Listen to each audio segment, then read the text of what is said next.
This is Taylor Acosta, Associate Curator of European Art, and today's gallery talk focuses on Jean-Léon Gérôme's The Grief of the Pasha, painted in 1882. This masterpiece of 19th century Orientalist painting was inspired by a poem written by Victor Hugo in 1827. Structured as a series of rhetorical questions and full of suggestive imagery, the poem considers the possible causes for the Turkish ruler's sadness. Gérôme chose to represent the concluding verse, revealing that the Pasha mourns the death of his pet tiger.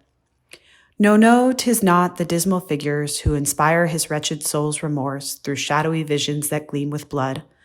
What then ails this Pasha, beckoned by war, yet weeping like a woman, vacant and sad? His Nubian tiger is dead. Gérôme's painting is set within an elaborate courtyard. The tiger's lifeless body is laid on an oriental rug and surrounded by roses. The grieving Pasha sits beside it. His vision for the scene was nourished by the notes, sketches, and souvenirs he collected on his travels across Egypt, the Sinai Peninsula, the Holy Land, and Turkey. He has offered an imaginary Orient, one that would have appealed to the anthropological, archaeological, and romantic inclinations of 19th century French audiences. The Persian word Pasha was an honorific title granted by the Sultan in Ottoman Turkey, which associates the subject with Constantinople. While the putative setting is therefore an Ottoman court, the background is reminiscent of the distinctive architecture of the Alhambra Palace complex in Spain, which the artist visited in 1873.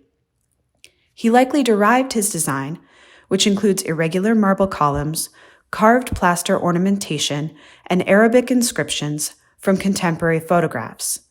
The two large candlesticks are a Middle Eastern motif. One is of a Persian Safavid style, and the other Ottoman.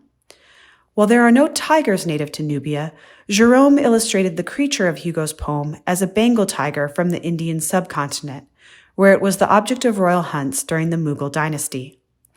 Transgressing geographic and chronological actualities, Gérôme conjured a fascinating and fantastical world posed as the Orient. Despite the great freedoms taken with reality, the precisely rendered and vibrantly colored ethnographic and architectural details were expertly combined into a naturalized singular whole. The Grief of the Pasha is perhaps the ultimate testament to Jean-Léon Gérôme's distinctive Orientalist style.